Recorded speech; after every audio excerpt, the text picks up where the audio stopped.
This is a radio broadcast brought to you by the League of Nations to report the war effort against the Morgana threat. I am your speaker, Incinda Aries. First, the report from the League of Nations. The paralysis that affected the League of Nations in the aftermath of the Abyssinia crisis was broken by a surge of energetic action by the junior diplomats in Geneva, under the leadership of Sean Lester. The clear need for a framework to govern national cooperation against the Morganas, despite the current situation, was all that was required to restore some semblance of action to the Palace of Nations.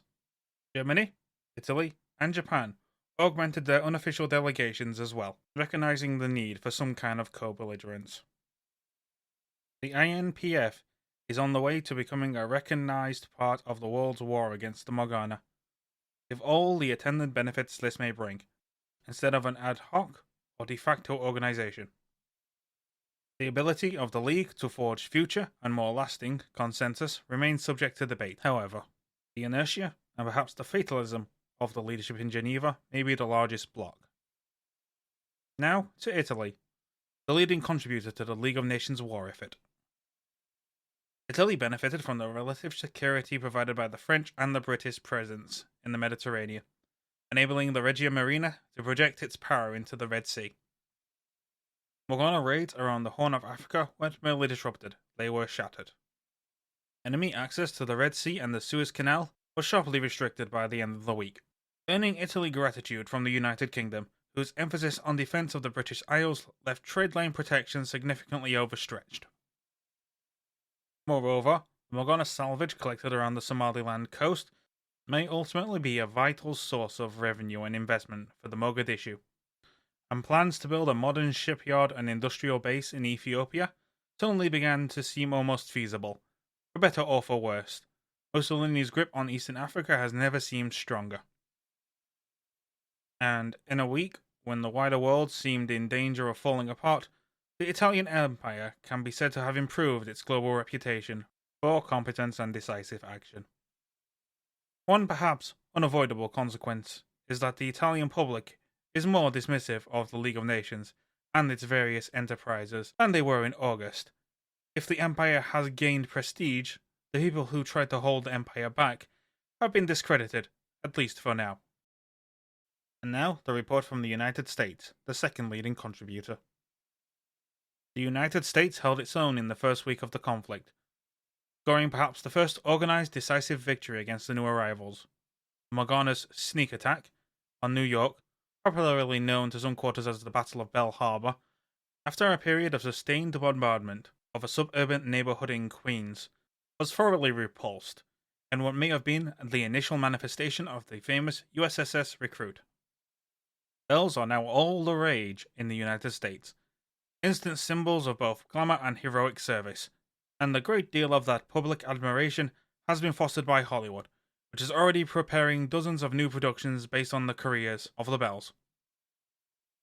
That said, the American public was not prepared to be attacked by unknown enemies, neither physically or psychologically. National moves to fortify the eastern coastline were enthusiastically embraced by the American people, but there's still a hint of fear in the air. Might worse still be coming. Given that, it's perhaps unsurprising that American attitudes towards the Royal Navy have been shaken. Raids along the eastern seaboards herald the end of a guaranteed free trade on the high seas. Naval planners know that the Panama Canal and control over the Caribbean will be the decisive element in preserving the safety of American coasts and prosperity. Now, the report from the Imperial Japanese Navy, the third leading contributor. Though the IJN's choice to prioritize the defense of its home islands was controversial in some circles, particularly among the army leadership, which felt that their forces and supply lines in Korea, Manchuria, and China were far more exposed and more in need of support from the start. The decision proved extremely popular with the Japanese public and profoundly beneficial to the Japanese ports. Every indication is that they plan to build upon their successes, turning the finest minds in Japan's naval and industrial circles towards building preparedness against the deadly new foe. The Navy and its political supporters now have capital in Japanese politics, that they didn't enjoy over the summer, and if these trends continue, the effects could be profound. And not just internally. Reports suggest that certain Soviet Pacific assets have been focused to appeal to the IGN for protection, despite decades of mistrust and hostility. The trade-off, according to voices linked to the Imperial Army, is that Morgana rampages around the Korean peninsula and the Chinese coast have endangered the stability of Japan's overseas projects, and indeed, unrest seems to be markedly rising. That, however, is not a point that casts the army in a particularly favourable light either. A looming threat to all Japan's interests in the problem of oil, although the stockpile is sufficient for 9 to 12 months, the prioritization of the defense of the home islands will degrade the security for the long routes by which oil must travel if it is to reach Japan. Now, over to Germany. The war with the Morganas began at literally the same moment as Germany's invasion of Poland, and the business of conquest was slowed, though certainly not stopped. The Kriegsmarine seemed to prioritize engaging the new Morgana threat above supporting the Heer in its move eastwards, and there's some evidence to suggest that the decision was not supported, nor particularly appreciated by Germany's political leadership. It can't be denied that the Kriegsmarine largely successfully protected Germany's great ports. Those fortifications are now underway, and perhaps, ironically, given the benefits to Poland's ships seeking refuge with Britain, did more than anyone else to maintain a degree of safety for marine traffic travelling between the North Sea and the Baltic. Moreover, the ferocious combat in the Baltic gave German naval forces a core of early experience that many of the world's other navies would struggle to match. In comparison, German land forces ran into difficult problems both with the tenaciousness of the Polish resistance and also the appearance of a sinister Morgana riverine craft.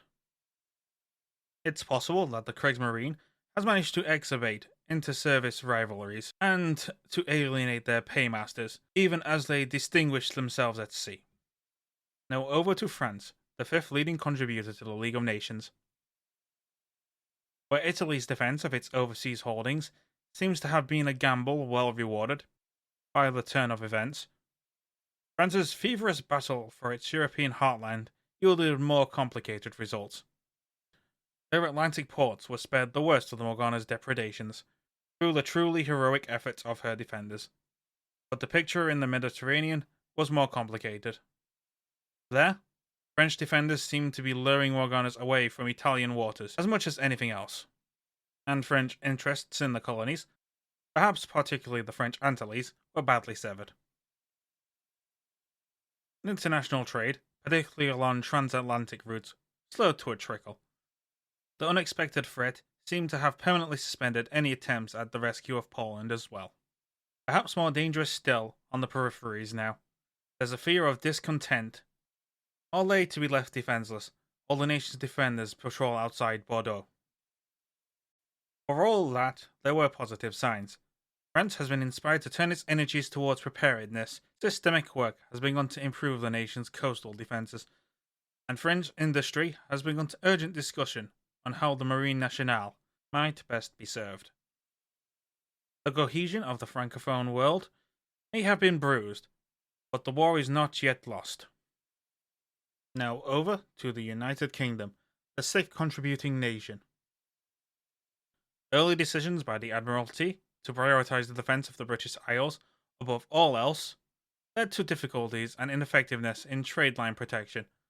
The primary purpose of many of the ships on station outside of home waters, as with France, international trade plummeted, but for the British that meant the blockades on both vital supply links, east and west, and the looming spectres of famine and industrial collapse. The decision by the Kriegsmarine to focus first on the Morganas has benefited British security, but the two nations are still at war, and direct cooperation is impossible. And, of course, the performance of HMS Bulldog, as well as her inspiring speech, will doubtlessly be remembered in Britain for generations. The British people seem resolved to face the challenge ahead of them. Some even argue that this is in fact an opportunity for the Royal Navy and the British Empire to seize their destiny, and to prove that they will never be surpassed, nor fall into twilight. There is no doubt that the savagery of Morgana raids on Calcutta, Bombay, and Cape Town will long be remembered. There are many who wonder where the Royal Navy was, as hundreds were taken. There are even some who say a single week has done more damage to the whole idea of empire than any series of events since the independence of Ireland. Now, the report from the Soviet Union. With assistance from Germany, the Morgana threat in the Baltic Sea was kept to some distance in Leningrad. And in hurrying ships into battle before their intended commission, the Baltic fleet may have sparked the awakening of bells they would not otherwise have seen. Small Morgana groups seem to have operated in the Black Sea with minimum challenge towards their plans, and appear to be growing in strength. Sevastopol and Odessa each sustained several raids, despite heroic defense from both military and civilian populations. And early reports from the Pacific suggest frankly nightmarish conditions around Vladivostok and the Soviet Far East, with some signs that local Soviet forces have been forced to call upon the Imperial Japanese Navy for assistance. Given a lack of coordination and a series of shared defeats, relations with Turkey are strained. Fighting is only getting fiercer in the Black Sea and the Pacific. The naval trade lines to Germany are as secure as they can be in the present crisis, however, and the Morganas have not seriously threatened the strength nor the stability of the Soviet Union. And this marks the end of the first week's war report against the Morgana threats by the League of Nations. We encourage all our captains engaging against the Morgana threat to continue the fight and gaining of diplomatic channels, as well as earning prestige. This is Incinda Aries, signing off, and may you have smooth seas.